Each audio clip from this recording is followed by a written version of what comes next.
আসসালামু আলাইকুম। আজকে দেখাবো কিভাবে সহজে বাসায় খুরমা বানিয়ে নিতে পারবেন মাত্র 2টি উপকরণে। এই জন্য প্রথমেই 1 কাপ ময়দা নিয়ে নিতে হবে, স্বাদ মতো লবণ নিব, এরপরে কালো জিরা দিয়ে দেব এবং 2 টেবিল চামচ তেল দিয়ে দেব।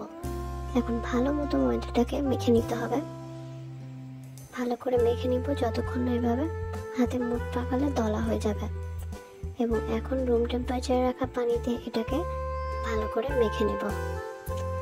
ভালো করে মাখার পরে এটাকে একটা মিডিয়াম খামির বানিয়ে নেব। এটা বেশি শক্তও হবে না, নরমও হবে না।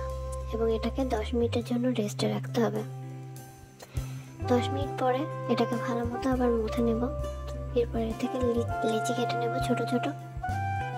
এবং এখন এই লেচিগুলোকে ভালো মতো বেলে নেব। বেলে ছোট করে রুটির মতো বানিয়ে নেব এবং এগুলোকে সুন্দর করে কেটে নিব। চিকন চিকন করে ছুরি দিয়ে এগুলোকে কেটে নেওয়ার পরে এগুলোকে এক সাইডে রেখে দেব এবং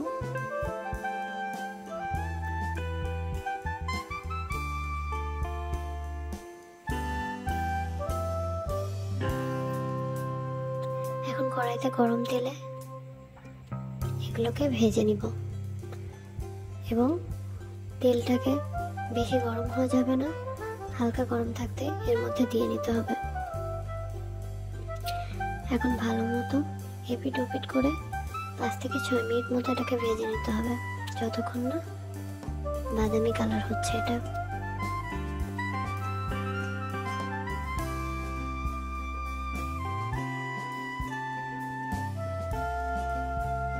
এতো সুন্দর দেখা যাচ্ছে, বাদামি কালার হয়ে গেছে। এখন এটাকে তুলে নিতে হবে।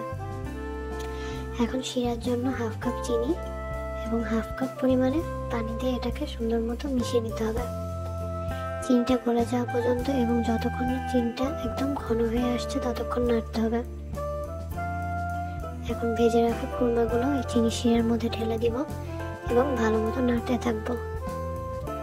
নাড়া অফ রাখা যাবে না, নাহলে এটা চিনিটা নিচে লেগে যাবে।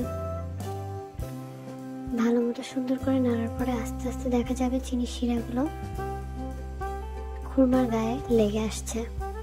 একটু ক্যারামেলাইজড হওয়ার কারণে এটার রং সুন্দর হয়ে গেছে।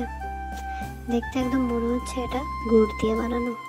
এই তো আস্তে আস্তে চিনিগুলো গায়ের সাথে লেগে গেছে এবং শুকনো শুকনো হয়ে গেছে। ব্যাস, এখন হয়ে গেছে আমাদের খুরমা। এই তো খুরমা তৈরি হয়ে গেছে। এখন আমি আপনাদেরকে ভেঙে দেখাচ্ছি কত ক্রিস্পি হয়েছে। দেখুন কি সুন্দর ভেঙে যাচ্ছে। বাড়িতে অতি সহজে বানিয়ে নিতে পারবেন। ভালো লাগলে আমার চ্যানেলটা সাবস্ক্রাইব করবেন। Thank you.